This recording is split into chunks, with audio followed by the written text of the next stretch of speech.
Hello. It's Wednesday, September 28th, 7 o'clock at night. PM. Yeah, that's what at night means. Chai tea. Right. You're here, and we appreciate it. Game day, 716. Now I should break into song. No. I mean, Oh, we can talk about. there once was a man named Game Day. Okay. He started off with the. I got nothing. All right. That happens. LeBron James and Draymond Green bought a pickleball team. Yes. For their expansion. So did Kevin Love was in on that as well. Kevin? Yeah. KL? Yeah. Neat. Yeah. Cool. So is Draymond Pickleball. going to the Lakers? Yeah, pickleball is like the biggest expanding sport in the league. In America. Yeah. Yeah. They should teach kids it in high school. Do you think they do? We played pickleball. You did? Yes. In high school. Correct. I mean, I don't think the nets were the right height, but that's okay. The nets weren't the right height? I don't know. I don't remember exactly. Did you just play it on the tennis courts? I think so. But yeah, well, I think it's cool that they bought it. Because the league is expanding. No, I think I mean, that's really why. Because Yeah. the league is expanding, and it's a very exciting time for there to be a pickleball fan. Cash cow. They're going from 12 to 16. We should buy a team. Yeah, okay. Let's start a GoFundMe and buy a pickleball team. Yeah, the game. Yeah, okay. Well, if LeBron and Kevin Love We could buy sell stock like they do for Green Bay. I bet the pickleball league hasn't banned. Oh, I thought you were gonna make something about like Elon Musk, but that's okay. No. When you were like sell stock, like they stock. Like Yeah. you're a part owner of the Buffalo pickleball league. yeah, exactly. You know what I mean? Yeah. No NBA team, no MLB team. Pickleball. That's what needs to come to Buffalo. That's what next. needs to come to Buffalo. That's what needs to come to Buffalo. And we need a dome, a dome pickleball stadium. Oh yeah, a dome pickleball. Yeah, that's fine. That's what we need more than anything. No. That's Here we the go. Buffalo plan. We already have one stockholder. Perfect. See, it has started. It has begun. The LeBron, pickleball we're coming for avalanche. you. The ball rolls downhill. And soon we're going to have stock for everyone. I can't believe we for the Buffalo spent this long on pickleball. Bobcats. Pickle cats. Pickle cat. Pickle men. No, that's worse. That just got worse. Pickle men. Pickle people. Oh, if you have a suggestion, yeah, there we go. We can farm it out to the crowd. Then the stockholders, we're more than excited to take your suggestions and review them. Just send them to gameday716@gmail.com or our Twitter. Yeah, you can add us. You can send me to at Buffalo Guy at Buffalo Guy. Yeah, don't forget that. You need the as in A, like the letter A, not UH. So stock options. Yeah. We'll probably, have to divide at some point. Yeah, we'll do that down the line. Well, down the line. Yeah. So we'll just take all the money for now. We'll just to create the team, right. Obviously. This is not a Ponzi scheme. Not a Ponzi scheme. We're going to create a pickleball team using your money. And we'll put in some too. Yeah. $5. We'll match whatever you put in. Okay. Sure. Using our savings. Who what We'll wealthy- match up to what's in our savings accounts. what wealthy business owner in Buffalo would we have to get? Hamister That's who we would want. as their business owner. How about Jamal? Robert Douglas Jamal. Oh, look at that. We don't even need to start it. Mike's got it. Boom.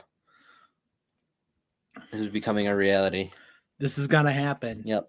12 to 16. We're gonna be part of the 16 to 20. We're gonna be the 17th. We're gonna be the 17th team. We're gonna be the annoying team that makes everything uneven. Will Ferrell and no, he was a player. It's all right. Oh, It's all right. Bateman, Jason Bateman, okay. and what's his face will be our announcers. Okay. Oh yeah, from dodgeball. Yeah. Yeah. I don't know about that, Cotton. I don't know about that, Cotton, but or we could get the people from I was gonna say Glee, We have Glee the one TV name. show. We have one name: Buffalo Pickle Rackets. Pickle Rackets. What about just the Rackets? Buffalo has a long Buffalo Rackets. Buffalo has a long mafia history.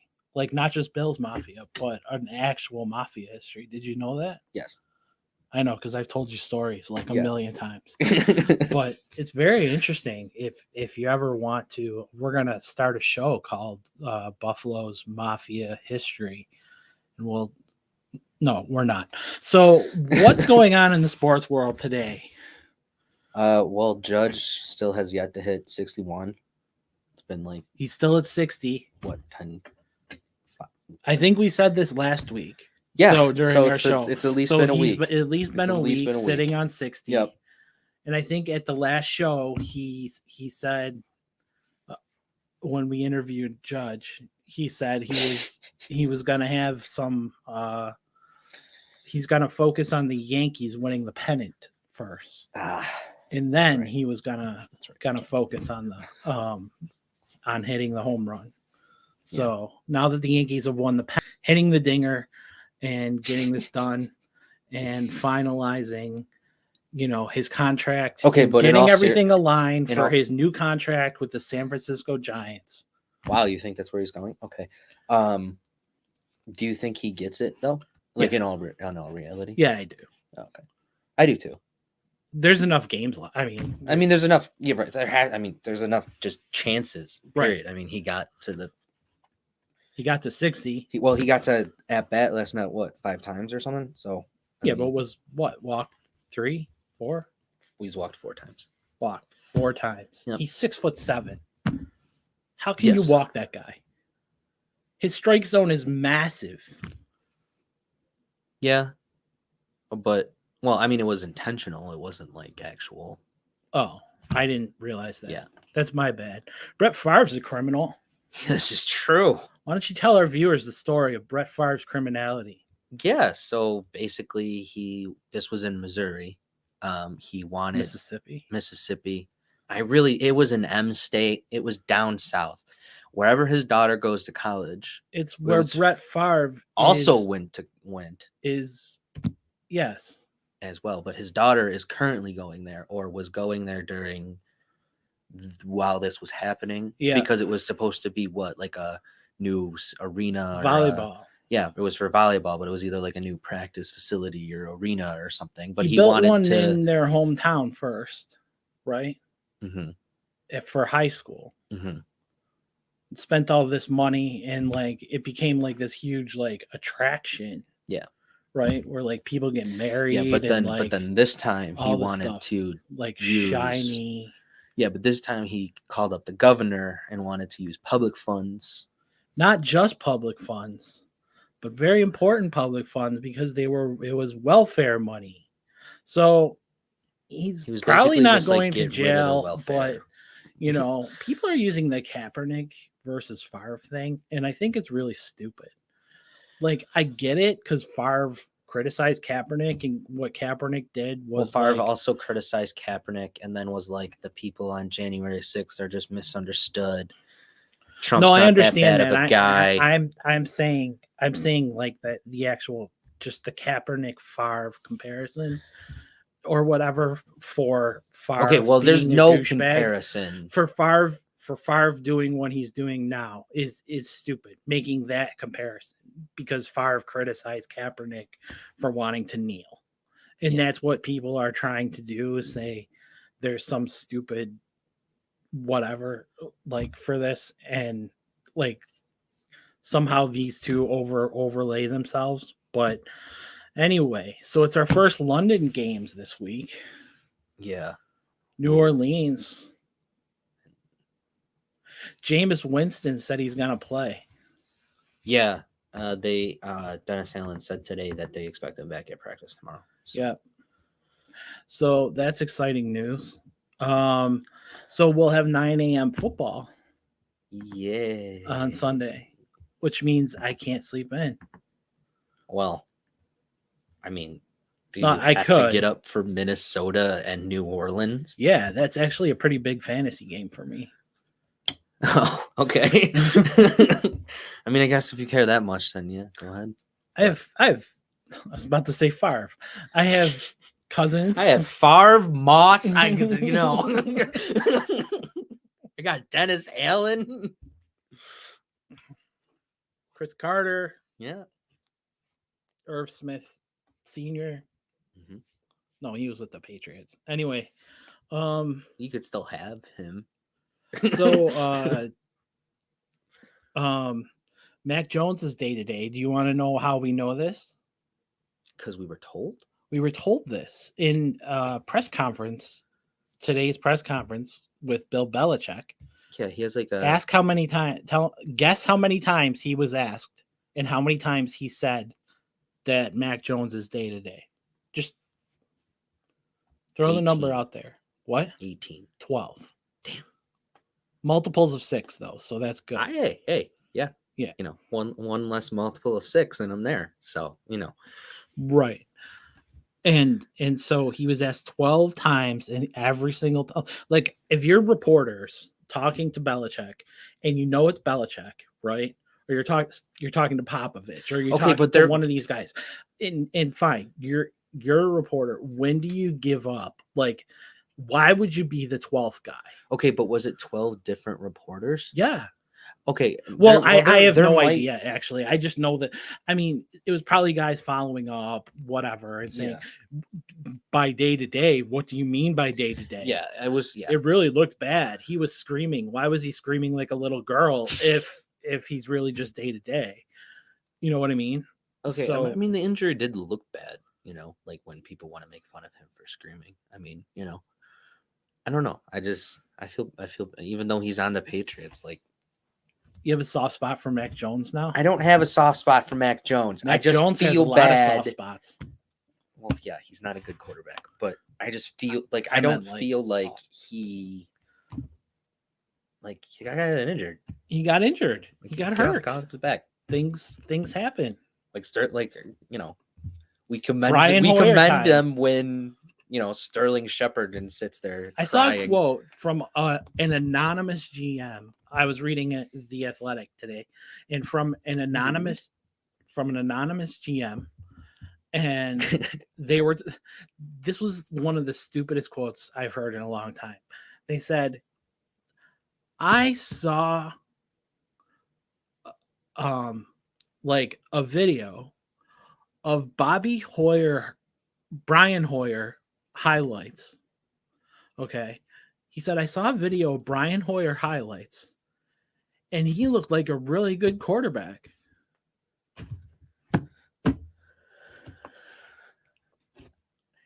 What do you say to that? I hope so. I don't know. There was highlights, right?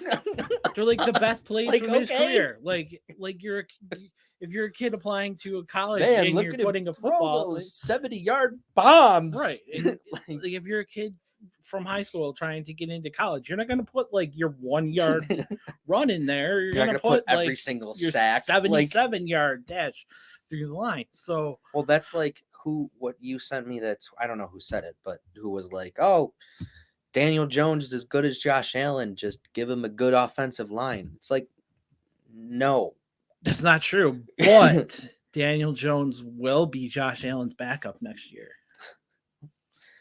I don't know. I think they're both right-handed. And I think the Giants do draft a quarterback, but I do think they're going to keep Jones around. He's too young to let go. No, this is his contract season. They already declined it. Oh, that's right. So, bye.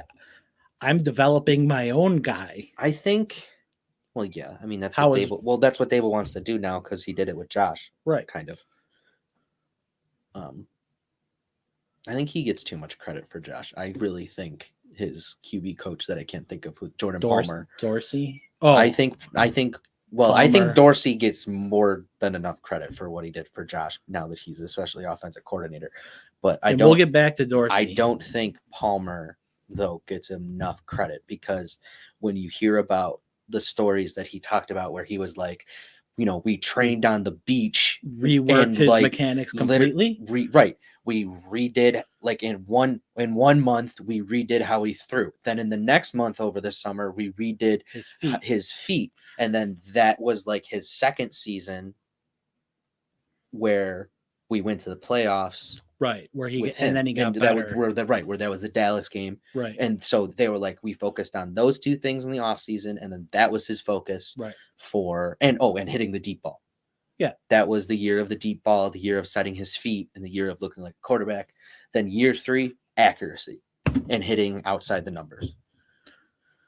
And then this year it's just putting it all together, I think, and winning us. I don't know if he went this year. There were a lot of he went this year. He goes every year.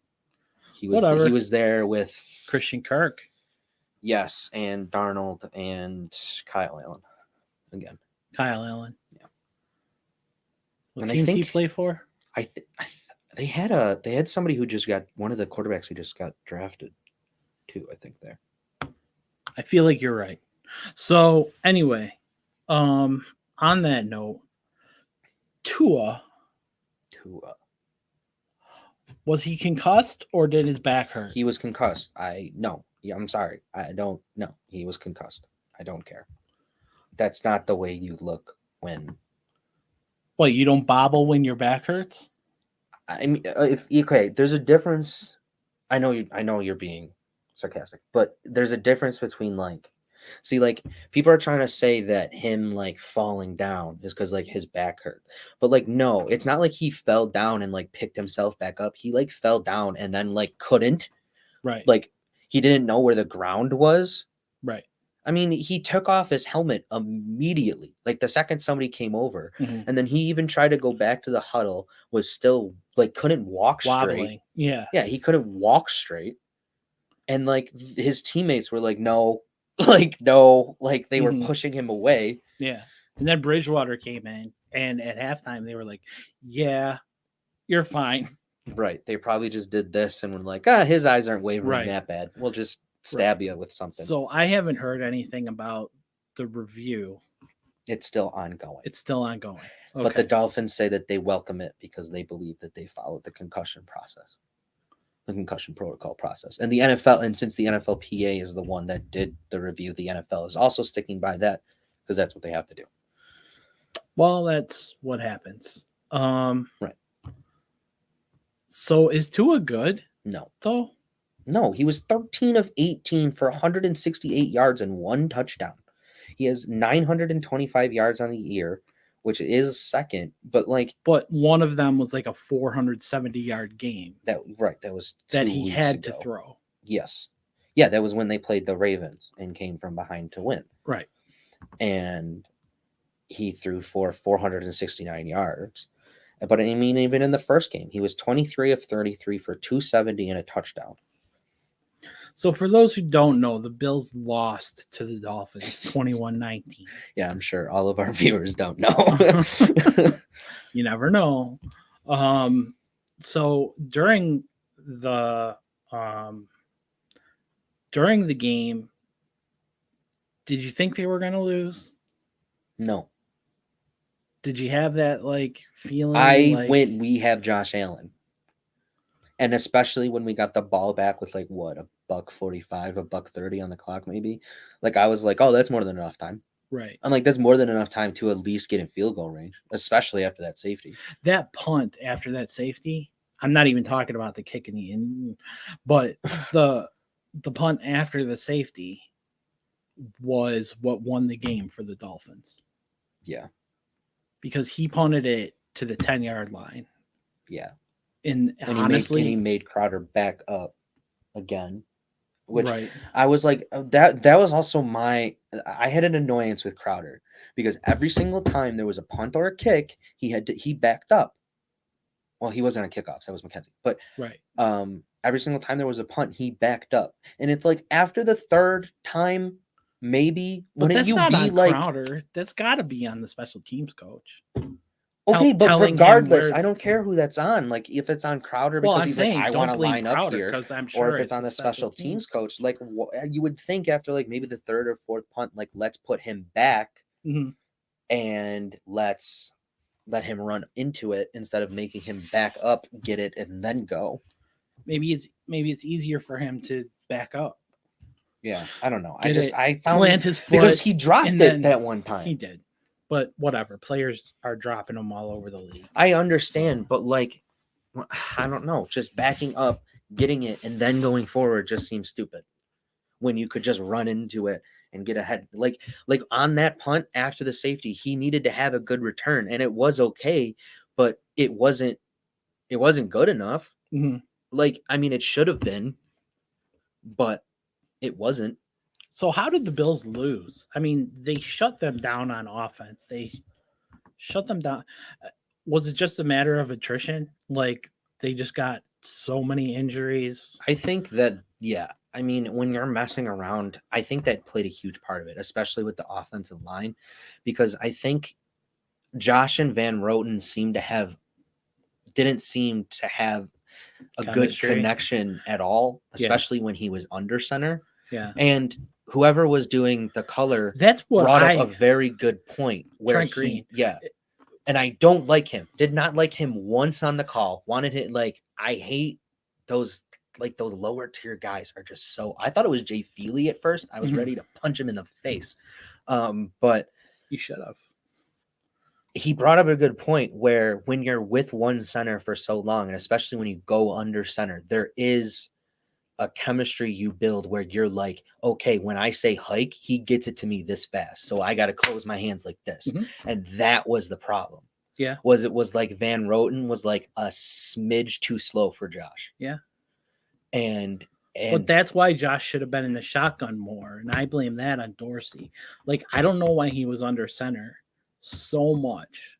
So much more than in the first two games. I also don't know why it felt like Josh was being held back. I felt like there was something where it was like, why are you like that? You take a deep shot to open the game and you make them waste a challenge 30 seconds in off of that deep shot.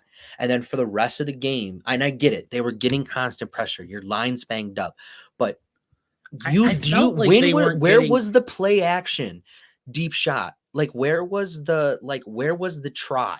Because it felt like but that drive where Josh was like, I'm just going to take what you're giving me. Then why did you get away from that though, too?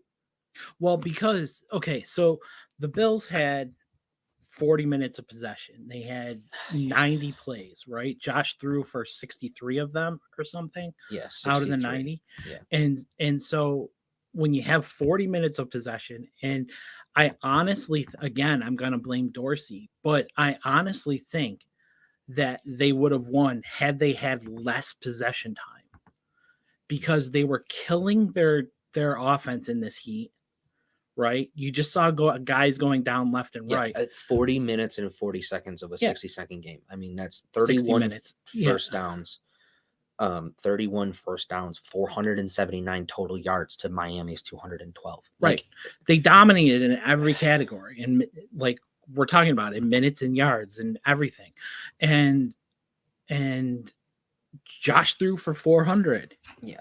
And it's great that he did that, but you can't have 18, 19, 20 play drives that weather. Okay, but like, even though, okay, the problem though when they did that long drive, though, where they were taking what the defense was giving them, they did 3 in a row, though.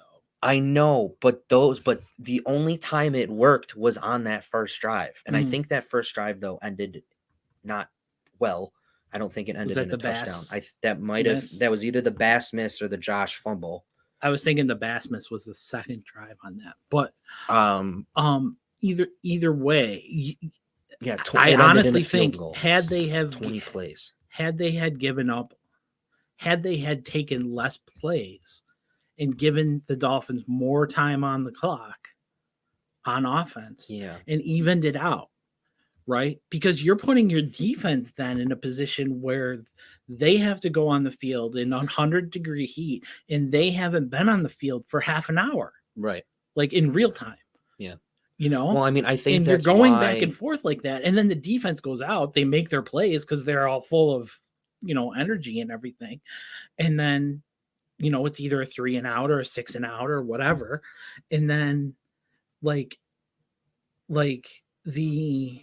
Yeah, I mean, they opened the game with a 10-play drive, and then you force them to punt right away. But then the fumble happened, and then they scored, and then it was like one. And then to me, when they scored, I was like, this is weird.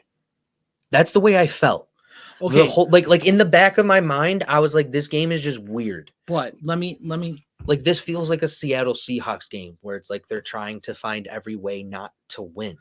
Like, but the thing about the game or whatever was like the first half of every game this year has been weird. So I was at halftime when they were tied, I think. And I was like, this is no problem. They were tied against the Rams. They were up by 3 or whatever against Tennessee. Yeah. And they were tied again. And I'm like, okay, this is what they do. They come out and then they throttle teams in the second half. And that didn't happen. The thing that made me worried, though, at the end of the half is when they messed up that spike and they didn't get those 3 points. And I was like, that might come back. And it did. But, it only sort of did, because you can't predicate what's going to happen on the rest of the game based on one thing, right? Butterfly effect. Yeah, I know. And so like it drives me nuts when people do that. Like, they're like, had we made the kick, it would have been 22-21. Well, no, people would have called different plays. People would have done different things, and that kind of thing. But again, I don't want to harp on it, but it bothers me a lot, like how much they spent time on offense. I mean, on the field. The biggest, they can control that. The biggest killer was that 20-play drive that ended in a field goal. They had a 20-play drive, and then right after that, didn't they have another long drive? They had the 6-play, which ended in a field goal, but then they had the 17-play drive right at the end of the game when they were down. Right. And that was a turnover on downs. But think of that last drive. Guys were going down left and right. The refs were being super lenient on how long they were letting guys down. They gave us a free timeout because every single one of our linemen literally took a knee. Right. And so did theirs. Like, even Miami's defensive linemen took a knee. Right. So but they were like, well, we can't. What are we supposed to do now? Right. Yeah. And we don't know if he's going to play, if he's not going to play. I have no idea. But I don't know if you saw it, but when he went down, he was like grabbing his head, and I just thought it was heat. But chicken, BLT chicken. Come on, unmute yourself. I am unmuted. Still can't hear you. Oh my god. Hold on. No. Still nothing. Good. Cool. Great. Well, anything? Why don't we keep talking? We'll let him figure this out. You figure out your sound. Okay. We're gonna keep going. All right. Go ahead. So, again, the amount of time that it took was just too long. Like I said, when I heard that Bates was in concussion protocol after the game, I remember the exact time he went down and he was grabbing his head, and I thought it was heat exhaustion. but like, well, he also looked pretty dazed too. Right, but that's what I'm saying. They put the camera on him, and like, yeah, I mean, like rewinding the thought, I just thought it was like heat exhaustion and he was tired, and that kind of thing. But like now, you can kind of see where he was. Mia, can you look for some other headphones? Confused. Right. I mean, I do. I can hear CJ. Why can't we hear CJ? These aren't working. Grandma says she can hear CJ. That's so weird. It's not saying my mic is messed up, but maybe these don't have. Do they have a mic on it? Maybe. How am I supposed to connect these? And see what happens. But you keep talking while we try to figure this out. Okay, so obviously Tua didn't outduel Josh. Obviously, refresh. Or you might be on you might be quiet or something. You might have your sound up. I just had to refresh my phone. Jesus. No, it's on mute. No.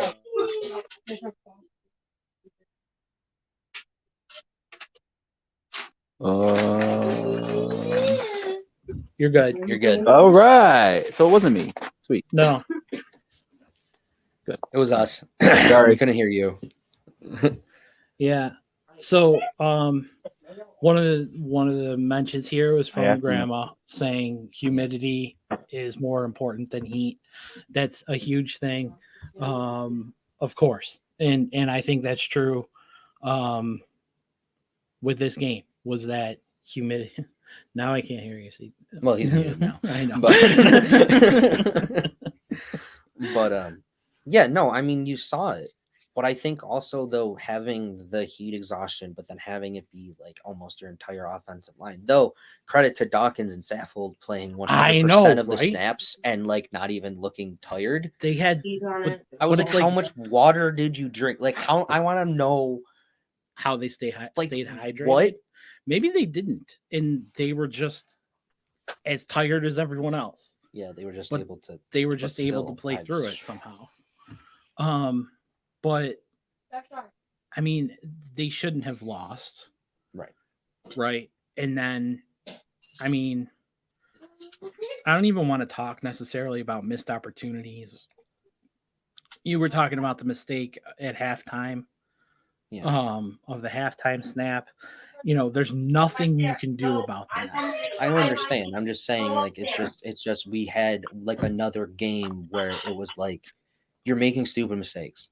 Like, why is this happening again? Right. Because I felt like this happened last year too. But you understand what happened, right? What do you mean?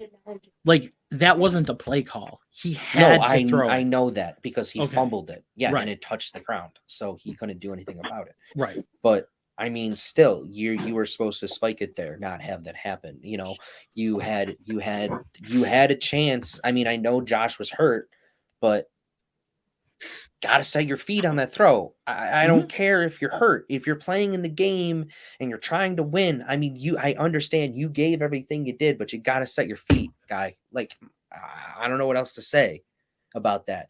And then, you know, you had that resulted in a turnover on downs. And then you also still had that chance at the end of the game. Right. And you had a penalty that you had a holding call that forced you back. Mm-hmm. And just, that was I mean that was brutal. The holding call and the punt that Miami had are really what caused the Bills the game. Like the punt off the safety. Yeah. I mean, when the safety happened, you're like, oh my gosh. Right. Because they could pull this out. You're like, just get into field goal range. The punt was super deep, and then they got to what? 45 on the other side, like Miami's 45, then holding call, then pass to McKenzie. Yeah, McKenzie they were can't at the get Miami out of bounds. 43 when that penalty happened. Yeah. Well, that McKenzie thing, I mean, I get it, trying to fight for more yards. And I mean, you know, he was saying after the game, like, yeah, I should have just ran straight out of bounds. He's like, you know, I should have just ran straight out of bounds, lived to fight another down, right, kind of thing. But I mean, even if he ran straight out of bounds, like that was only a few yards behind the the field goal line that they were posting. Yeah. And I was also like, oh, Bass could have made that kick. That would have been like 60 yards. That's what I was thinking. I was like, I don't know why you just don't say to Mackenzie or to I don't know why you're not saying to Josh in the huddle. You got to tell these guys the second they get the ball, run out of bounds. Josh should know. That's also on Josh. I feel like they said he should be telling everyone out of bounds as soon as you get the ball. Yeah. Well, everybody should know that in that scenario too, though. But I feel as though when I was listening to this WGR afterwards, and they told me that if he, from what I understood, that he would have got a penalty and another 10-second runoff had he just downed it or like spiked it right there for some reason. Like that, he couldn't do that. That was at halftime. Oh, okay. That was at halftime where the ball hit the ground. We're talking about at the end of the game. We're talking at the end of the game. Get out of bounds. Mackenzie. If Josh would have spiked it at halftime, it would have been a 10-second runoff. Yeah. Okay. Because it was a fumble from the handoff. Okay. I still felt like they were talking about the end of the game in that the only move he really had there was to throw it out of bounds. And again, with that time coming off the clock, you wouldn't have had that up, like the ball in the air and stuff like that. But maybe you're right and I misheard it. Yeah, because his only option when they were fumble at halftime when they were going to spike it, they were in Bass's range. Right. So I mean, if he spiked it, Bass is going out there to kick the field goal. But since he fumbled on the snap, he was under center. He went under almost center. Turned into a pick six too. Yeah, and then that almost turned into a pick six trying to throw it to Diggs. But okay, I don't know. Gotcha. But we're talking about at the very end of the game. Yeah, no, I get you. I'm with you. Where you didn't go out of bounds. To Mackenzie. Yeah. Gotcha. That was and what happened afterwards? Yeah. I mean, so they have to get the ball to the official. The official has to set it, right? And then, and that was with how much time? 6 seconds, maybe when he. I think there was 6 or 7 seconds when. It was 6. Okay, I remember now. Started. It was 6 when Mackenzie picked up the ball and was running. That's what I thought. Yeah, that's what I remember. One ref before he could give it to the ball setting ref. Yeah. See, that's. Or the two refs ran into each other.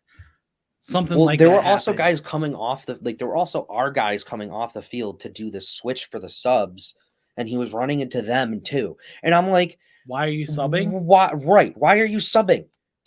And then he ran it, and then something happened with the refs where he either ran into the refs or the refs ran into each other or something, but he was somehow involved in that too. But they didn't take the ball from him. Right. And it was like, yeah, it definitely clocked down time. And definitely had, I don't know. I don't think they would have got it off anyway. No. I don't think they would have. If Mackenzie was able to sprint straight there, you might have had 1 second just to try. A second. Yeah. A second or two to at least I think, is everybody said, okay, let's go. If you're Miami, you start running on the field the minute that one flips to 0. You don't even give the Bills any kind of opportunity. Well, that's kind of what they did. They ran into the but the Bills but that was already after it had gone to 0. But nobody realized at the time either. Nobody realized that it was at 0 because the stadium was so loud you couldn't hear a whistle. I didn't notice it was 0 for at least 2 or 3 seconds after the clock was done. Mm-hmm. I was gonna say, he was definitely behind the clock also. So even when they snapped it, that was definitely zeros on the clock when he snapped. Yeah, he was even a second late on the clock. Yeah, that's why I don't think they would have made it because it felt like more than 1 second even. Yeah, I felt that way too. I don't think it just didn't look close. The play there was for Mackenzie to run out of bounds. I remember going to look at the clock and it was disappearing. So, I mean, there was at least enough time for CBS to make it disappear. Mm-hmm. And then for that all to happen. Because it felt like nobody realized it was at zeros at first. Because I agree with both of you. There was at least a good couple seconds there of solid zeros. Okay. So we're all on the same page with that. So they wouldn't have got the snap off. The only play there for McKenzie was to run straight out of bounds, not try and, move for an extra yard or two in that kind of thing.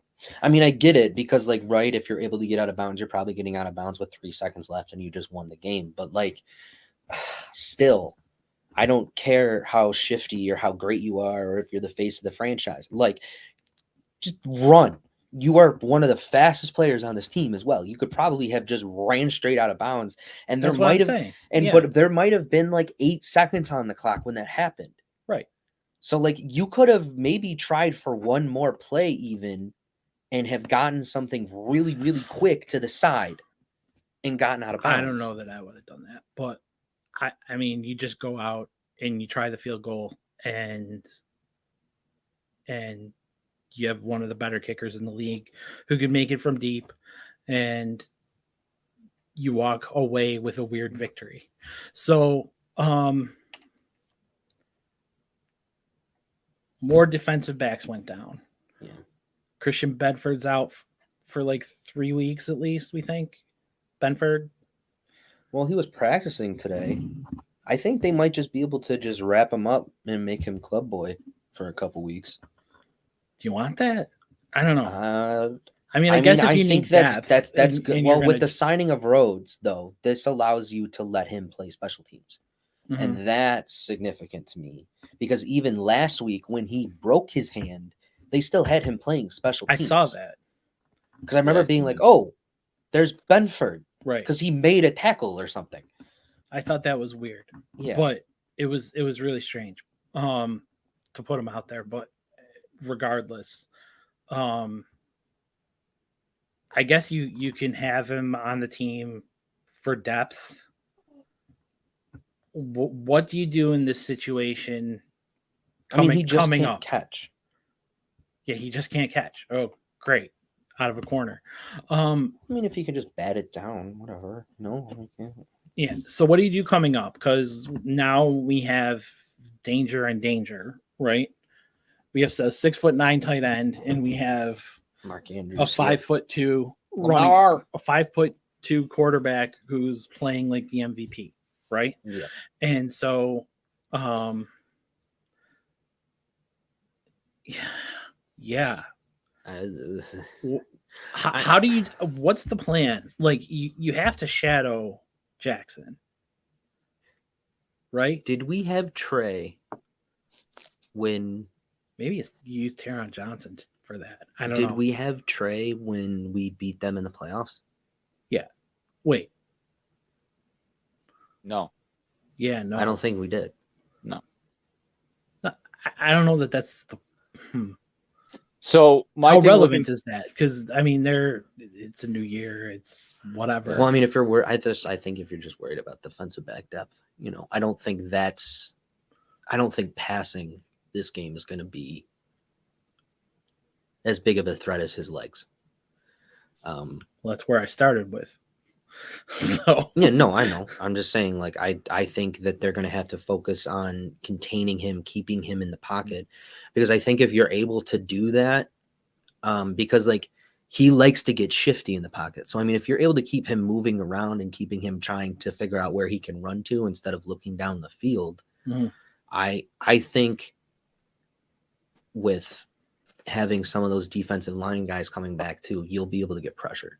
You return it because you had Miami just keying on Groot and Von Miller, and credit to Groot for playing the way he did as well, because that was, he was getting double. They were both getting double teamed like crazy. They were getting held. Yeah. And for him to have the stat line that he did was just nuts. But I think now he'll be able to do some things that can keep him contained. I don't think you'll need a spy. I don't know. I don't know. Maybe you put an extra linebacker on the field for that, so you can keep your DBs okay, but in the DB spot. This bothers me about last week, right? So they got slaughtered on the offensive line because of heat, slaughtered on the defensive line because, well, not the defensive line, but in the defensive backfield because of heat and injuries. And then they dressed Balin Spector, who never saw the field. Mm-hmm. And I'm like, what would cause you to do that? Because you have Terrell Bernard, right? You have Matakevich in a pinch, but he at least knows how to play linebacker because Matakevich was dressed and was playing special teams, right? And so you're already have 4 linebackers playing or dressed, and then they dress Spector over guys at other positions who you needed, especially at wide receiver.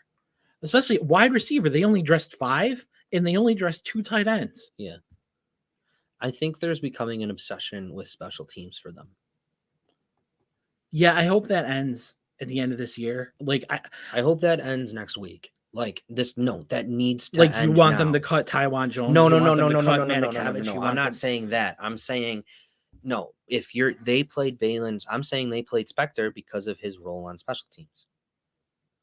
Well, I think he never saw significant. He never saw. He never got on the field. Right, but he was on the field for special teams. He was on the field for, I'm pretty sure, for kickoffs and stuff. So, like, I think that they were like, well, we'd rather have the guy who plays special team. I mean, that's what they said when they were cutting guys even. We'd rather have the guy that does better at special teams than the guy that can make the play in a crowded wide receiver room. And that makes sense to say when you're doing cuts. Yes, but that doesn't make sense to say now. I mean, Tommy Doyle knows how to block better than Quentin Morris, in my opinion. And he broke his leg. So I'm not sure what you're. Oh, Sweeney. Yeah. You said Doyle. Oh, I didn't mean Doyle. I meant Tommy Sweeney. Sorry, I meant the other tight end. Okay. So I was so confused because I swear to God I thought I said Tommy Sweeney. They could address 3. They could address 3 tight ends. They could have added a 6th receiver. What are your CJ? What do you got for us? We've been talking a lot. You're muted. As far as the dressing, which guys dress and which guys didn't dress. Yeah. Yeah, I mean, it's tough. I think when you are put in an injury situation like that, it exacerbates those decisions, right? So, I mean, had those injuries not happened during the game, we wouldn't be sitting here talking about, oh, they need to put this, they should have had this amount of guys. But I mean, it's just kind of how that game went. And had they known that like that was going to be an issue, I would hope they would have brought up different guys or kept different guys as opposed to making sure that, you know, the special team is shored up, you know, more than I want the core. You know what I'm saying? When you have so many injuries, I just want to make sure that the core players on offense and defense, core positions, have enough guys there, right, to be able to finish a game. You know, and we were pretty close to not being able to finish that game. You know what I mean? Like, or put guys on the field that could stop, you know, make a stop when we needed it. So, I mean, there was a point where I was like, do they have anyone left in the defensive backfield? I mean, you had Jamarcus Ingram, an undrafted rookie out of Buffalo, playing DB against Tyreek Hill. And like, cool. He held his own and he kind of looked good, but then he got burned pretty bad. I don't care that he tripped. You don't do that in the NFL. He tripped over his own 2 feet and let I think that was the Waddle. That was the Waddle touchdown. Yeah, that was either the Waddle touchdown or that was the Waddle deep shot that set them up for the touchdown. Right. And still, I don't care. Like, you don't trip over your own 2 feet in the NFL. Yeah, I mean, guys do, but you shouldn't have.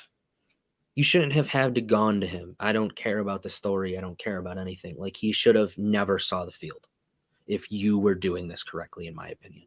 And I think this comes down to my conspiracy theory, where they are more obsessed with making sure that their special teams are so good and so perfect that they would rather overdress guys who can play special teams than play somebody who can only provide on offense or can only provide on defense.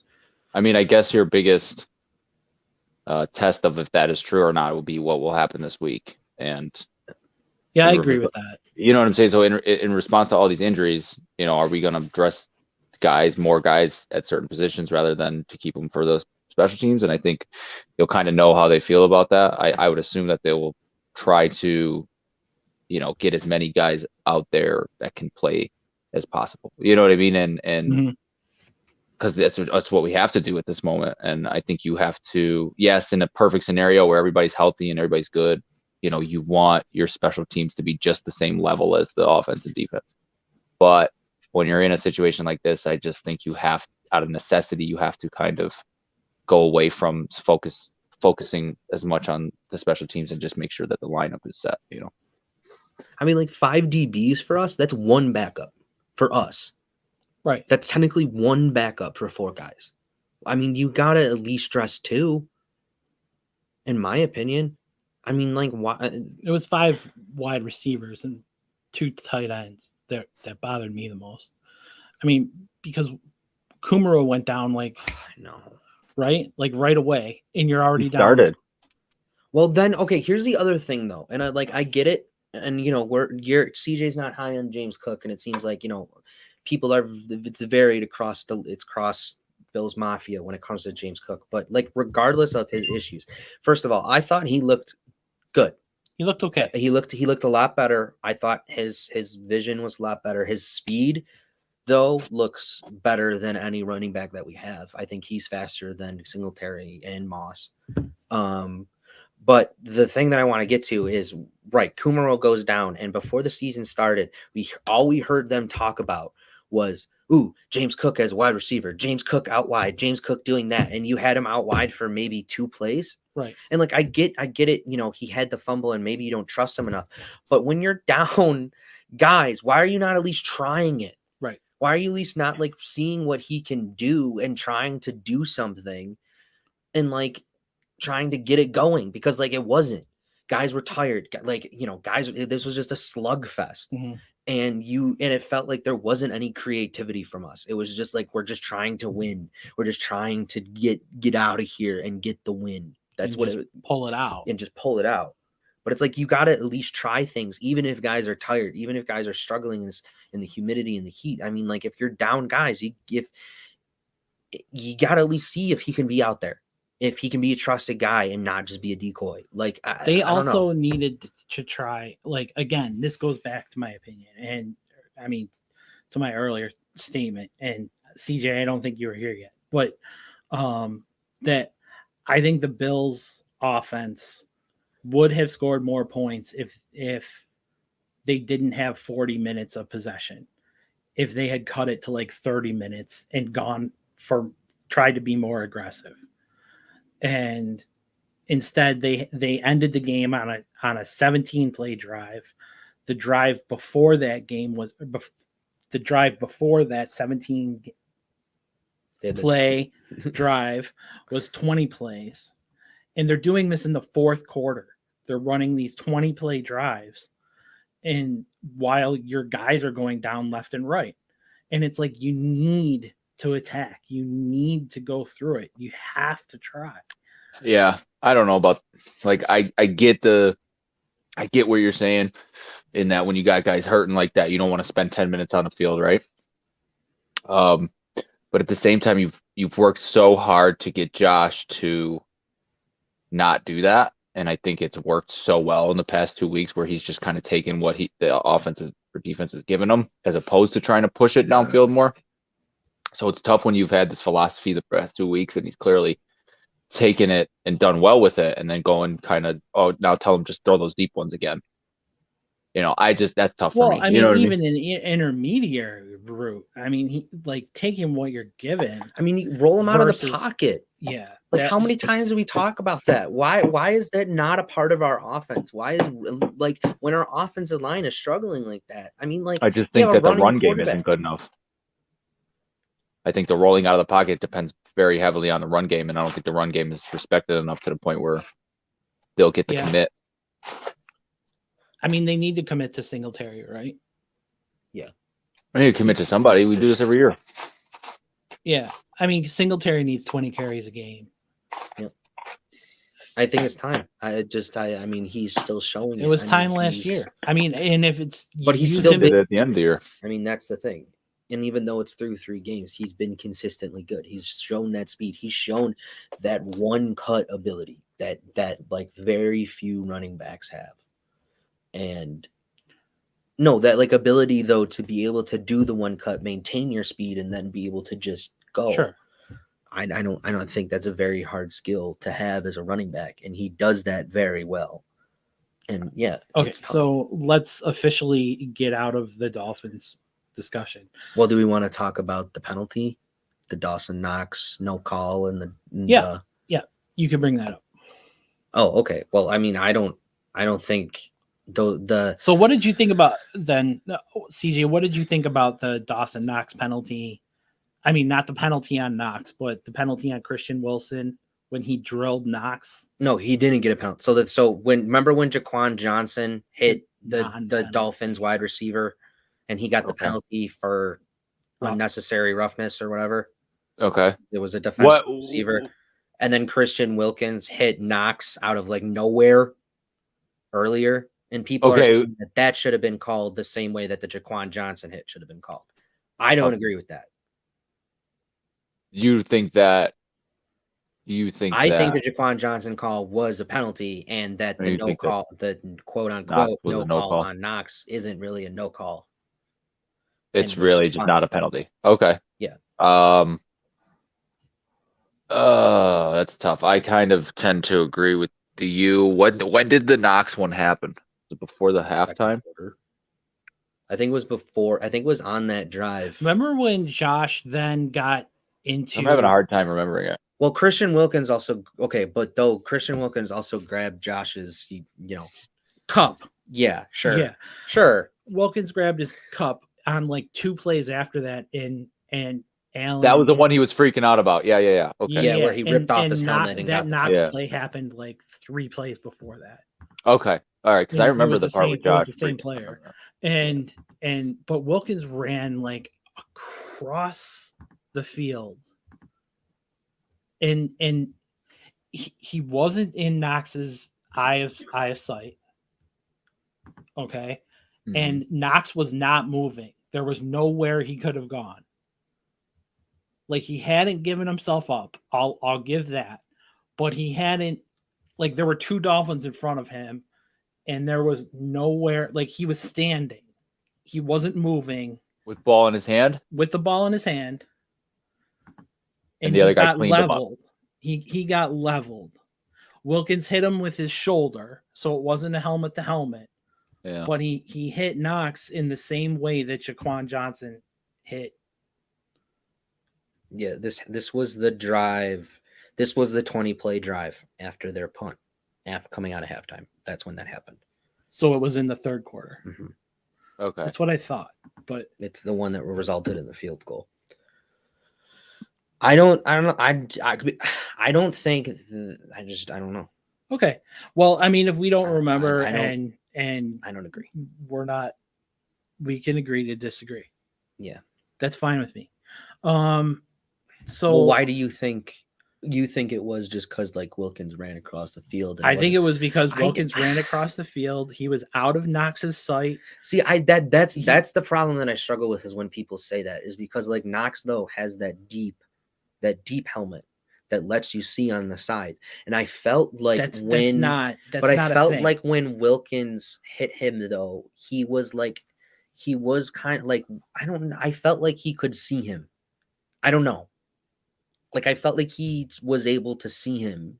Regardless, he got drilled in the head by a 294-pound guy. Yeah. I don't know. Yeah. The NFL. Yeah. I mean, that's a fair point. Well, I mean, that's also kind of what you do. Yeah, I mean, yeah, Oh, he said it's the NFL. Right. Well, I'm just saying, as a lineman, I mean, you're told to go track down the play. So, I mean. Okay. Yeah. We've belabored the point. Bills, Ravens. So, how are we going to stop Jackson for real? Again, I'm of the mind state, our pass rush has improved tremendously from last year.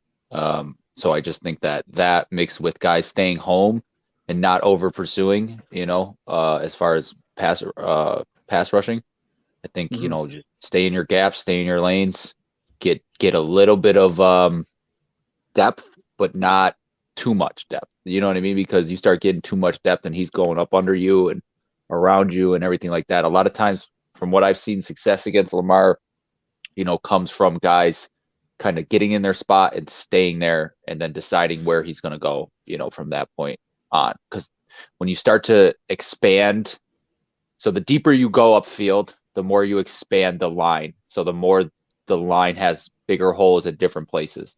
So if you keep that line tight where he can't go through it, as easily, I think that's key. And I think if we can get to him, while doing that a few times, I think we'll be in good shape. Yeah. I mean, that's a good point. You can't predict him. That's when you're going to lose, is when you try to predict right where he's going to go, what he's going to do. I think that's when you start to get that's when you start to let him look like MVP Lamar, because then he's able to just be like, oh, you think I'm going to go to the left, Matt Milano? Oh no, I'm going to shake you out of your boots and go score a touchdown. Okay, but Lamar isn't just a running back anymore. He's run for 100 and thrown for 300 all 3 games this year. Yeah, true. But I also think that his running ability has like last year, Lamar, you can't let him run that much against us, though. That's what I'm saying. Like that running sets up that pass so much. Sure. In that offense, and once you overcommit to the run, or and that's when he'll beat you deep, or that's when he'll find guys open downfield. And it's also just not him running either. No. Justice looks good. Like, Hill looks good. They got good running back. Dobbins also looked serviceable. Yeah. I mean, Hill last game played like an RB1, honestly, if you watched it or whatever he did. Yeah, Hill looked strong too. Looked good. Looked like a starter, and but that's again, I think if we can shut down the run, we're not going to be able to stop it completely, just like they're not going to be able to stop us, completely. I think if we can slow down that run and really just keep guys in their lanes, I'm telling you, if you see guys over pursuing and going past them, it's going to cost us 20 yards at a time in running. You know what I mean? Like, well, that's where you need Von Miller to lead. Mm-hmm. Yeah. Right? I love Von because he is great at, he'll have an assignment to the outside as a DN. I love watching him because he'll have an assignment to the outside, and he'll see that the tackle kind of take that wide step out, to kind of stop him, and he'll just go right in. You know what I mean? Or he'll just take a hop step and jump over the guys, and it's just like, yeah, oh, that was perfect. 800 moves or something. Yeah. So is Terrell Edmonds our biggest weakness? Tremaine Edmonds? Our biggest concern because of his over pursuit? This is a you guys thing. Run ball, see ball. I love Edmonds. I love him, but I have a question for you. Do you think that his over pursuing has been as bad this year as it was last year? I think he's been really good this year. He's been good. I'm going to say the same thing. I haven't seen the over pursuing as much as I used to. No, now, it's only been 3 better games. in pass coverage. Yep. As well. He's learned to stay home, but his problem is, and this is also what happened in the Miami game, was he's still too much in his head. Like, I don't know what it is. Like, and they talk about that too. I think Frazier talked about that too with Edmonds, where it's like he just has to make the play and not think about it. Yeah. Like he just has to just go do it because he can. He has the athletic ability to get downfield, to get there, to get to the guy. Yeah. But like he thinks about what he has to do, and then he thinks about how the guys have to line up, and then he thinks about that, and he thinks about this, and then he thinks about having to make the play and what he has to do, and then that's where he pursues, or he misses the tackle. Like, does he have bad instincts, or does he, overthink it? Is the question. I think it's just overthinking, because you see these flashes of him being there where the ball is when the ball is handed off. You know what I mean? Like, he's there already. You know what I mean? Right. I agree. Or that sack he had was where he just burst up the middle. He was there. That's what I'm talking about. I mean, he was there. I don't know if you guys saw it on that sack, but he like hesitated and waited for that hole and then went boom. Oh, wow. He got there so fast. I mean, I don't think we've ever seen that type of speed out of Edmonds really either. I thought he looked wicked fast. Oh, I think I've seen that speed. I mean, he's one of the fastest linebackers in the league. Yeah. and has been, you're not going to find another linebacker or very many linebackers who can cover edge end to end, side to side faster than him. Yeah. You know, his makeup game is impeccable. Yeah. Like when he is out of position, he can make up very well. You know what I mean? Like watching him, and it almost makes you forget that he's out of position because he's there. You know what I mean? He's always around the tackle, always around the ball, regardless of where he starts. Yeah. Yep. Okay, so he's not our biggest concern. So do you throw Xavier Rhodes in immediately? Yes. He's on the practice squad right now. I don't think you signed him to not use him. I mean, you're down guys. I mean, I don't care that Dane Jackson came back. You know, it's great. It's great to see him on the field, but I highly doubt he's going to play. I think he's going to play. Well, but this then goes back to our conversation where, okay, maybe he doesn't see the field, but he at least has to be dressed. He has to be one of your practice squad's call-ups then. Because like if anything can happen with Dane Jackson and it could be worse. Yeah. Whatever injury he has, it could be made worse, especially when you're dealing with neck, spine, back, all that stuff. You never know. But he said he's fine. What an awful injury, neck, spine, and back. No, I'm just saying like the combination of all that stuff, like when you're dealing with it just fucks up your whole body. That he had. What did he have? What did they call it? Was it just back? Painful. I don't know. Spasms. Here, he's probably on the thing. Neck. Okay. So they called it neck on the injury report. He was limited today. Yeah. Well, here's who didn't practice. Bates, Benford. Okay, so Bates didn't practice. Benford didn't practice. I think Bates will be out. I think Bates will be out, and I think Benford will also be out. Or Benford is just going to play strictly just special teams, never practice until he's better. Davis was limited, but I think he'll be fine. He'll play. Yeah. Dawkins' illness, he'll play. I'm not worried about. Jackson, neck limited. Knox, back, hip limited. I'm not worried about that. Kumaro, ankle. I think he's out either extended period of time. They said 3 to 4 weeks on Kumaro. Yeah. Oof. Cam Lewis was limited. He was wearing a brace on his arm, but it's the same arm that he always has problems with. So people are kind of like the bone. He's got what is it? It's he's got a bone infection from all the injuries. Yeah, is that what it is? Yeah, it's so like terrible. Like I was like, what? Yeah, it will never go away. He's injured it so much that he has a bone infection in his arm from the surgery and so much pain. It's like, what? How are you still playing? Yeah, I know, but he knows how to deal with it. So hey, yeah, whatever. Miller, vet rest. Morse was limited, but they said he'll be ready. Yeah, I think Morse was held. Okay, here's the thing I think about the guys who was held out. I think like guys like Poyer and Morse were held out last week, and even Ed Oliver because they thought they were going to win. Well, I also think that they said if we lose, it's only week 3. Yeah. Let's get. And we don't want to make it worse. Yeah, that's right. Yeah, I agree. Yeah, that too. Yeah. But the new guy, Justin Murray, was limited. Ed Oliver was limited, but I think he'll be fine. Jordan Phillips didn't practice. I don't think he's going to be okay. Poyer was said limited. The hamstring's really bad on Phillips. Yeah, they said it was like an extra pull or something. Like, yeah, a rip. Yeah, and then Saffold was also bet rest, which makes sense. But I mean, out of those guys who are injured, I mean, like we just said, a lot of them were like, we bet they're going to play. They say, especially, I mean, with these guys being limited, if these guys didn't practice today, then I think we would be worried. But with all of tomorrow's them being a big limited, tell.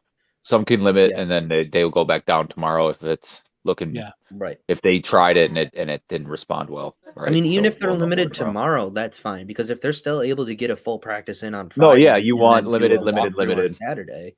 Yeah, I don't even need them to be full Friday. I just need 3 limited. Yeah, just don't do not practice. Like don't go back. For anybody who matters. Yeah. Like just anybody who practices today. 1 week where like practice tomorrow. People get healthy. Because I mean, like, think about it. That's week 7. Since week 2, since week 8. 2, we have been dealing with constant injuries because Gabe Davis got hurt. Then Micah Hyde got hurt in the game. Poyer got hurt in the game. Like, and then last week you had all those guys held out, and then it seems like it's our year. And there are 12 guys on just this one Wednesday injury report, the first one of the week. Yeah. Ay. Can you give me? So we got asked if Micah Hyde is out for the season, Yes. and yes, he is. He'll be back in 2023. He's already said that. As long as if the Bills want him back in 2023, different story. But he said he'll be back and playing next year. They asked Trey White's status. He's going to come back after the bye. He'll be back after the bye. Is what we think. Which is also that's also what other people in the world are also like saying now too. Like that. But we've been smart for them to do that, right? And it's also what they're probably going to do, even with the way everything looks. Again, it's being safe, and you're still early in the season with the bye. So, I think the bye. And then the other question was what injured players and how that's going to affect, and we just went through that. So, so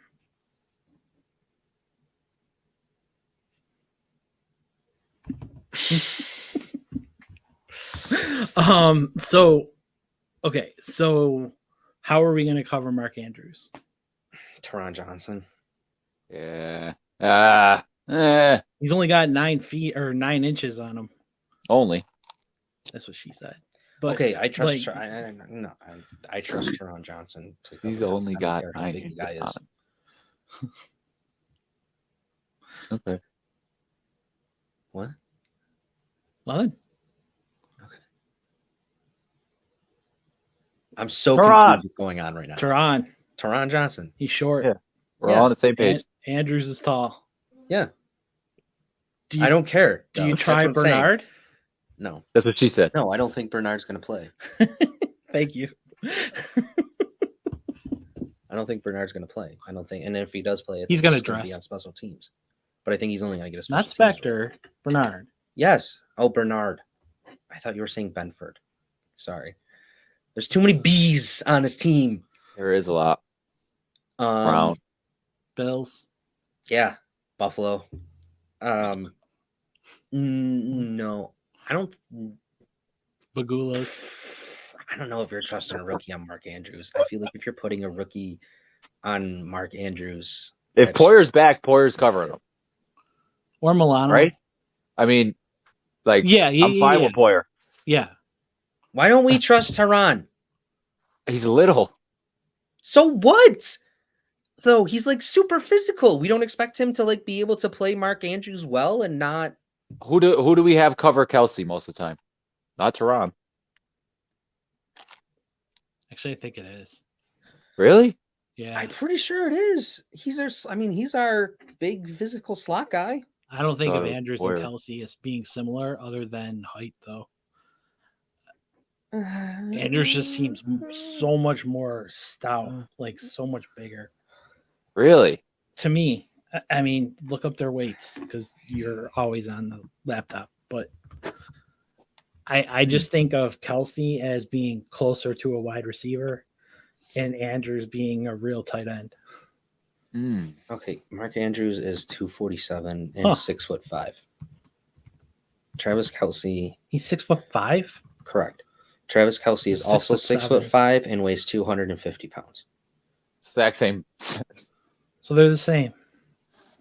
All right, I'll put Johnson on him then. Okay, you win. Are you happy? All right, you got it. Yep, you got it. You're the winner. I am. Give it to him. Okay. They better win then. Yeah. I think it's going to be. I think you just have a combination of Poyer and Teron, but I think your main guy is just going to be Teron. I mean, you're not putting Teron on Rashad Bateman. Rashad Bateman's going to run by him all day. We saw that with Johnson's not slow. No. I'm not saying he's slow, but he also did get beat by Tyreek Hill on one of.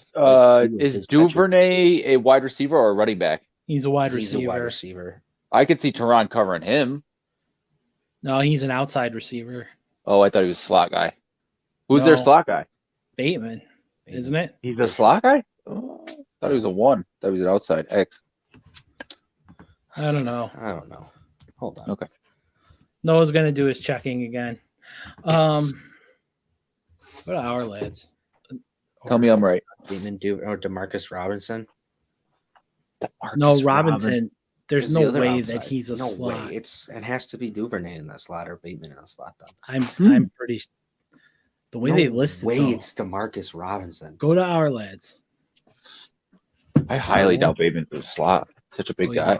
LES. Ravens depth chart. Huh? Was on there. Where? In your pocket. Yeah. Hello. It's Duvernay in the slot. Okay, Duvernay is in the slot. Yeah. So I'm fine with that. So Demarcus Robinson's their other outside guy. Which I'm not worried about. I'm more worried about Duvernay, and I want to put Teron on him because I trust Teron the most. Elam can have Bateman. Okay. Also, though, Yeah, that makes sense. you know, do you guys think Elam's been playing good? Right? Yeah. Okay.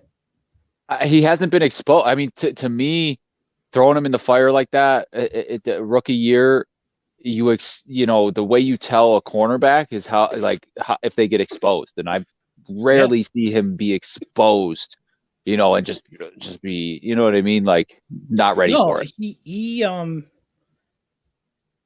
He gave up like one reception for 11 yards against the Dolphins. And through 3 weeks on 66 snaps, he has 50 yards allowed. Yeah, I'm fine with it. He's not a huge hitter, but he's a sticky guy. Like, yeah, he's a sticky guy. He's close to he's always close. That's a good way. Yeah, that's so true. Okay, yeah. I've been thinking of a way to like describe him. Yeah, it's sticky. A little weird, but that's okay. That's what she. He's close to him. Stick to him. Really, really sticks to him. You know, just really it sticks to them well.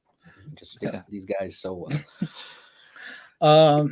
So what else are we worried about? The Ravens have been getting slashed on defense. Pass defense is atrocious. Yeah, they've been funneling. They let the Dolphins come back. I mean, by throwing the football. Yeah. You know what's funny? They got the safety. I think his name is Williams. Mike. It might be Mike Williams. Marcus. Okay, I knew it was M, so I guessed with that Mike. I went with the 80% probability of it being M and it being Michael as opposed to like anything else. Good. Yeah. But he's just like fantasy wise incredible because nobody else can make a tackle. Nobody else can make a tackle. I know, it's crazy. Amazing. Like that has everything it has to tell you about the defense. Is the safety is the highest tackling player. It means that you're getting deep. Yeah. You know what I mean? It means that you're getting yards before you're getting tackled because that safety should even not your running be backs are getting to the second level. And the thing that I think though third level that might be good in this game is that I have a feeling that the Ravens are going to try to do what we did to Mahomes. I think the first time we beat him in the regular season, where we just like played deep and let everything happen in front of us. Well, that's what the Dolphins did last week. Yeah, but we also had Tommy Doyle playing guard at one point and get literally run over. We're having Bobby Hart play guard this week. Yeah, you know what? I'm after seeing Tommy Doyle, I want to shoot Tommy Doyle and Bobby Hart into the sun. So, but I think that's what they'll try to do because they've been getting burned so bad. They would have been fine if Morse played. If that happens, yeah. Well, if Morse plays, then Greg Van Rotten's taking that guard spot. But Roten, they'll be able to run the ball because Singletary will be able to. I mean, their linebackers aren't that big. Way. Well, you also kept interrupting me with other things. All right. Why didn't we try to get Peters back like this offseason? Yeah, I don't understand that concept. He looked so good last night. He did. He was playing guard, right? Yeah, I think they put him in. Yeah, I think so. Left guard. Yeah, he's usually a tackle. Yeah. They were rotated. Yep. Jason Peters. Oh, for Dallas. I just thought he played great, and I was like, oh man, he was great when he was here, and you know what I mean. Like I was just like, we need him back right now. Like it's the only time you just think, damn, right, go full circle. Well, I think they also didn't expect Spencer Brown to get hurt when he did. Yeah. Okay, here's the thing about Spencer Brown, and I'm just gonna say this. Even before the game, he had one of those. No. I meant before the season, like because you guys were talking about Peters. I was saying they were expecting Quinnisberry to not have to play as much. I think. Oh yeah. I don't think they like. I think they were. Oh yeah, they were great. They were good at the beginning. Over the place, have him like rotate in, speed like the swing guy. Like he's been fine. Oh yeah, no, I'm not saying he's been bad. I'm just saying when Jason Peters was available,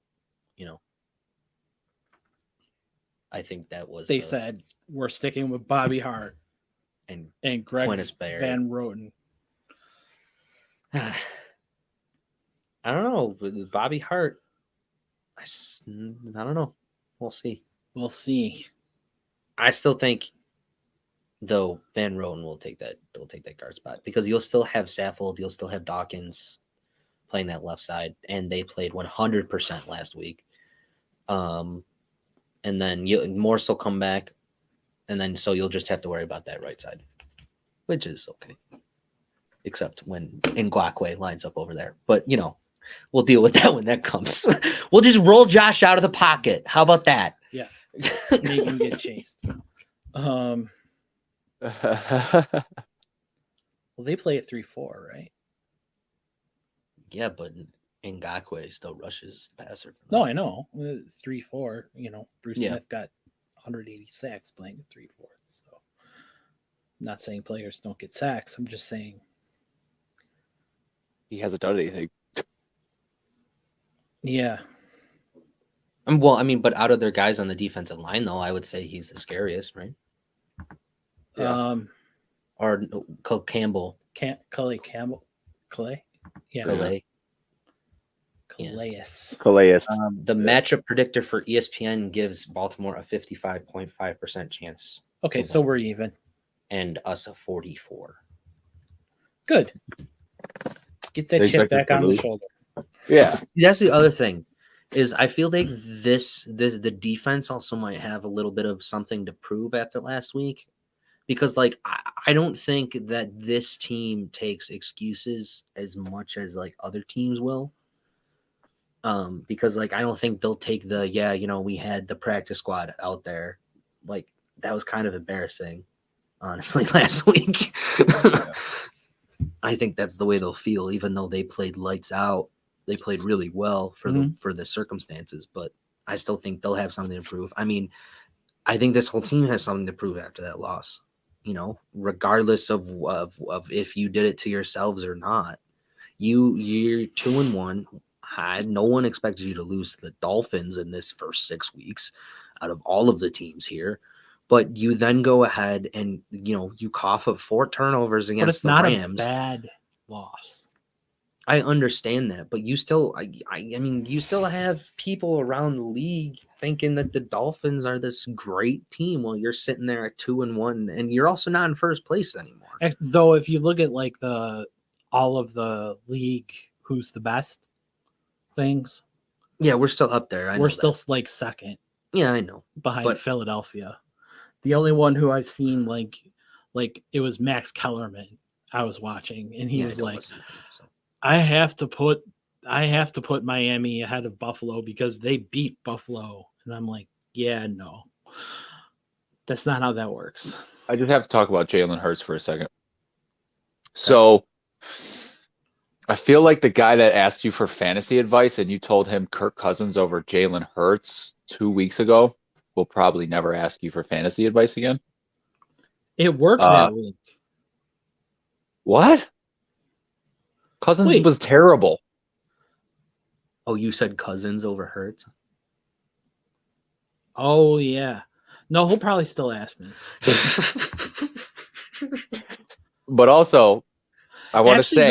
No, in the end, I said, but CJ said play Hurts, and he knows more than I do. and then nice he texted me later and said, glad I played Hurts. There you go. Okay, good. I was like, I don't know. That just popped in my mind. But anyways, I remember how I was telling you guys in fantasy that I had to keep him or Burrow. And I kept him for an 11th round. And team is looking solid because I was able to get him so late. They look good this year, you know. He looks good. I heard this thing today that Kelsey Jason said that he could squat like 600 pounds. Yeah. Like he's one of the strongest wide receivers in the league. I mean, he's a small guy, but apparently he's very into weightlifting. And I don't know. They just look, you know, I don't know. We'll see what happens in the near coming future, but I liked him a lot this year. I think they're doing well. Who trusts him? I'm not sure about that, but well, they're letting him throw it more now, and you know he's definitely looks more confident. And yeah, for sure. Just want to give him some love on our, you know, just in case he's watching. And yeah, he didn't feel it. Yeah, he didn't feel it. He's one of our unofficial sponsors. Yeah. I just want to let him know. Okay. Well, so what else you got for us? Deadpool. Oh, cool. I got something. Okay. I finished Strange finally. All right. Okay. My original thought from watching it, I loved the how do I put this? I loved the visual, like the visual effects that they did. I love how the movie looked. The dark aspect of it was cool for a Marvel that you really hadn't seen before. Yeah. My only issue was the ending, and I just felt like they rushed right through. They had to do it on purpose. Oh, okay, because I'm just sitting here like I couldn't stand how quickly she was beaten, and do you want just how quickly everything was great. You know what I mean? Like I hated that. Go ahead. Well, wasn't this okay? So, if you remember in Phase 3, what was. What was the movie where everything was jam-packed into it? Was it Guardians? No, was it Thor Ragnarok? Well, Ragnarok had a lot packed into it. A lot, yeah. Yeah, so like it was like this movie, this Doctor Strange movie is to set up everything else. So they had to jam-pack as much as they possibly could to be able to set up everything else, just like the way they did in like Thor Ragnarok or like the movie. Got it. You can't Winter Soldier. Winter Soldier Civil War. Well, Civil. No, I'm going to say what yes. Was the really early movie where they were like, we have to put everything in, like we have to get this like. It would have been Winter Soldier then. Okay, yeah. So it's like one of those movies where it's like they had to jam pack as much as they could to be able to set up everything else. But with this one, now this sets up the whole phase. Not just Phase 4. It sets up the entire. Wow. 5 and 6. Yeah, that makes sense. Because I was just like, I just felt like it ended quickly. Like yeah, they had to spend a lot of time introducing. Yeah, they had to spend a lot of time in the middle. Yeah. And what the multiverse was and how they used it and how it can be used and all that stuff. And because this is the multiverse saga or whatever. Okay. The next three sections or whatever. Phases. Wow. 4, 5, and 6. So speaking of Phase 6.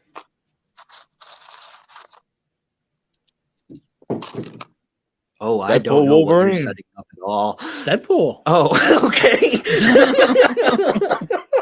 I was like, what? He said he's coming into the universe, right? Yeah. With the X-Men. Yeah. Yeah, he said Wolverine will be in the next movie. And Wolverine's going to be in to play Wolverine. Let's go. Love it. So do you think that when they do the X-Men, it's going to be that set of X-Men? I bet it. Or do you think it's going to be Wolverine from 616 or 818 or whatever it was? Which was the Logan one you're talking about? No, he's going to be from that alternate universe. You're saying from where that's what there I'm was saying. Like Earth. There's Four, Earth 616, and then there's Earth 8 something where there was the Illuminati. Yeah. Yeah, I think he's going to be from there. I don't think this is going to be the Well, mutants. they might have more Earths. Well, yeah, as well, because they can have unlimited. I mean, anything. It's the multiverse. They can do whatever they want. They can make Candyland as a fucking place. They can't be. I hope they're not stupid about it, because by the time you get to Secret Wars, no, not Secret Wars. Speaking of Secret Invasion, what's her face from Game of Thrones? Emilia Clarke. Yep, showed up for filming. Yeah, I saw that. But no, Secret Wars is the second final. No, I was talking about Secret Invasion. I know. Oh, okay.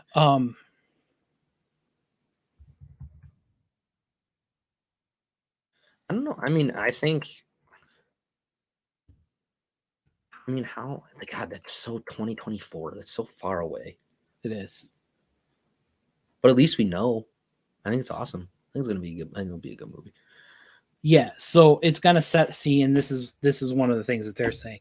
It's gonna be able to put then the X-Men into Secret Wars. Like, I don't know if you know the Secret Wars story at all. Isn't like Secret Wars though like everything, like everybody? It's where Dr. Doom in the comics, Dr. Doom catches everyone and puts them all on one planet and makes them all fight each other. Oh yeah, it's as the separate Hunger groups. Games for it's Hunger Games for Marvel superheroes. Yeah, and in this one, people think it's going to be a Kang. Because right after Secret Wars is the Kang. Yeah. Whatever dynasty and then they finish with Secret Wars, don't they? Kang is the second last one. What's the Skrull invasion? That's Secret Invasion. Yeah. Okay, because I know that in one of the comics they had a bunch of Skrulls looking like superheroes, like isn't that a pretending to be show? That's going to be a TV show. Yeah. Oh. Yeah. So that's going to be one of the. It's coming up soon.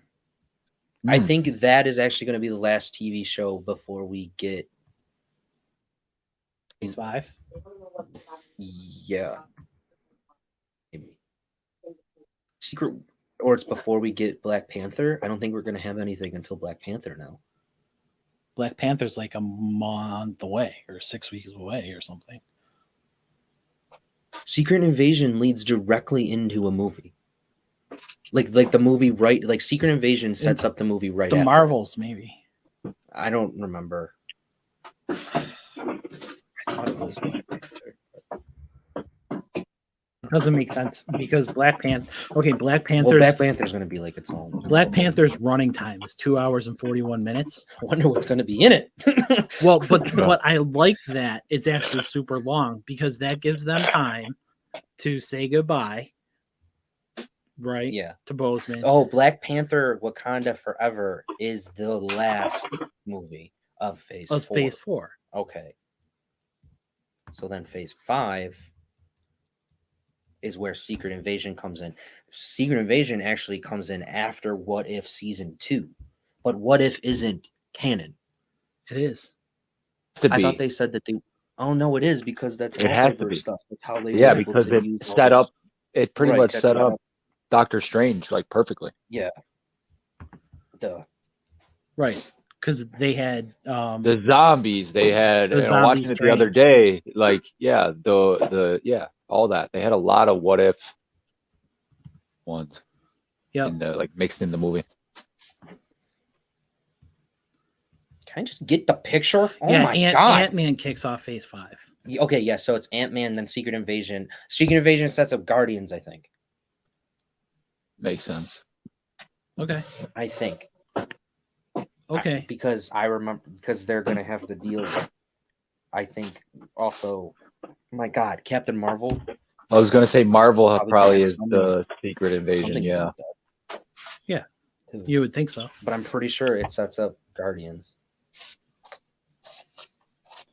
Well, there's all that outer space stuff. Right. Right. And then there's the magic stuff. And then there's the Earth stuff. Well, that's how There's they're too breaking much it down. stuffs. No, but that's how they're breaking Yeah, it no, I down. know. You know, they're like Earth, space, magic. Right. You know, like that's really how they're breaking it. Right, because how they're Phase breaking 5 it brings down. Loki Season 2 and Agatha. Right. I'm kind of excited for Blade. I don't know how I feel about Blade, but if Kit Harington's in it, it'll be. I hope he's in it. Is he Blade? No. Blade. Blade is Mahershala Ali. Yeah. No. Oh yes. So, no, Kit Harington was in one of the ones we've already seen. Eternals, but he wasn't a. Oh no, he does have powers at the end of Eternals. Yeah. Yes. Yeah, I can't remember who the character he'll be. Kid. He's a descendant of somebody important. Oh. Well, it'll be fun. I think these movies will. I think this phase will be even better than the last one. Phase 5. Tough. No, I'm saying like this Phase 4 to 6 will be The better. saga. This saga will be better than the last one. The multiverse saga I think will be better than the Thanos saga. Yeah, so yeah, you're right. It'll conclude with Secret Wars. Ooh, they might be able to leave that on like a cliffhanger. They won't. But they could. Well, Kang Dynasty happens right before it. I know. That's why people think you're right. So that's why people think it's going to be Kang and not Dr. Doom, because Dr. Doom and X-Men at this point are friends in the comics. Okay. Like comics that are coming out right now? In comics that are out now. Okay. Dr. Doom and X-Men and stuff, they're they're buds. They're pals. Yeah. They just go to the beach and kick it together or something. I don't know. That's what pals do? That's what pals do. Dr. Doom had a heart-to-heart with Professor X, and they really talked it out. Professor X got in his head, dealt with his childhood trauma, and they're just buds now. Wow. You had that all working.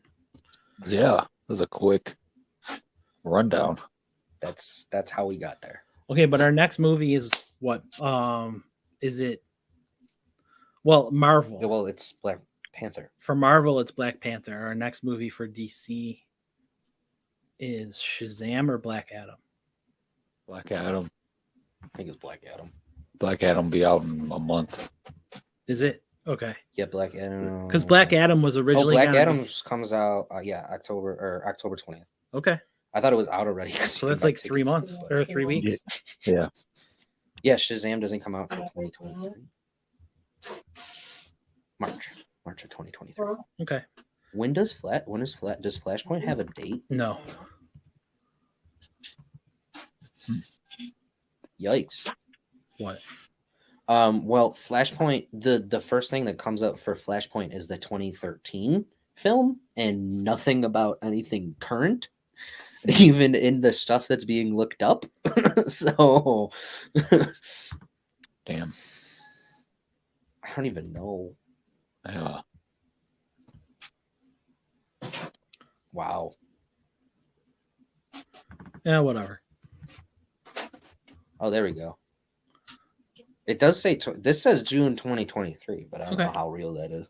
I saw a Neymar clip with Neymar in it. I can't remember. Neymar's in Wakanda. Oh, he's in. Okay, so he's going to be in that movie. Yes. Okay. Yeah, the whole Atlanta, and that was what I was going to say. They're setting the. They didn't have rights to him for a long time, though, as far as I know. Yeah. To who? What? To Atlantis in general. But now they do. And that's why it's the Wakandans against the Atlanteans. Oh. I just didn't hear what movie you were talking about. Sorry. So that's what Black Panther's going to be. Cool. It's going to be them fighting each other. Be the Marvel Atlantis people who are like weaklings like compared to the ones in DC. Right. Right. It's going to be fun. Yeah. I'm looking forward to that. And so we're gonna be able, like I said, because it's so long, they're gonna be able to say goodbye, right, to Chadwick Boseman. They're gonna be able to really have the fight between the Atlanteans and the Wakandans. And the sister will take over the mantle. Namor. They're gonna be able to establish the new Black Panther, like solidly, and they're going to be able to introduce Ironheart really well. Yeah, who's gonna be his sister, Shuri? Yeah, no, Shuri is gonna be Black Panther. I thought. Yeah, that's what I heard. Ironheart is gonna be introduced in this movie. We haven't seen her yet. Oh, okay. It's Maisie Williams. No way. Is it really? I think so. Huh.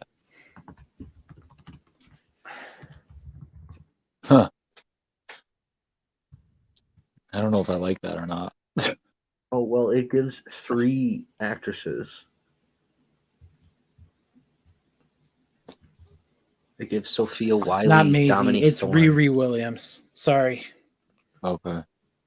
Oh, no, It's that's Riri. the name of the person. That's the alias. What do you mean? For Ironheart? Yeah. No, it's gonna be one of these 3 people, I think. Oh, it's Dominique Thorne. That's what I thought. Okay. Because she's younger than Shuri.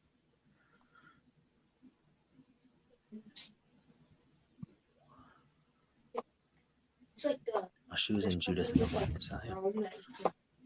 And Black Panther. So we have already seen her.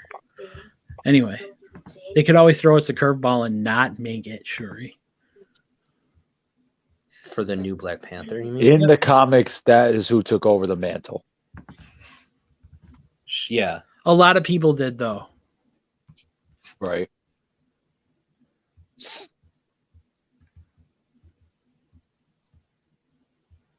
Yeah. I think that we're in for some good Marvel movies. That's what I gotta say. Oh, unlike usual. Yeah, I know, right? Oh, finally. I don't know. I like Shazam, though. I'm looking forward to that. Yeah, I want to see Black Adam. We have not seen her yet. I don't know why it said that we did. The first time we will see Riri Williams will be in Wakanda Forever. And then she's going to be obviously in her own TV show. And then she's going to be in Secret Wars. Because everybody's going to be in Secret Wars. Everyone's going to be in Secret Wars. They said it's going to be more people than were in Infinity War. Well, they have more people this time. Right. So. And they said they may offer a bunch of money to drop on some cameos and or appearances from that's kind of what Infinity Saga. Oh, like Chris Evans and Thor. Right, because they can bring anybody back. Because nobody really dies in Marvel. Except Robert Downey Jr. He's Kaputski. Right. I think he's done. And Black Widow. Yeah. He's done too. What's the other one? Thunderbolts, I think. I'm looking forward to them too. Yeah, that's in the next phase. That's at the end of this phase. End of this phase. End of phase 5. The upcoming phase. Anyway, Noah, take us home. All right. Well, if you made it to the end, thank you for listening through Marvel as well. We appreciate it for listening. As always, make sure to interact with us on Twitter at GameDay716. Make sure to like, comment, and subscribe. And as always, we'll see you next time. Stay safe, stay happy, stay healthy. Stay sunny, Buffalo. Woohoo.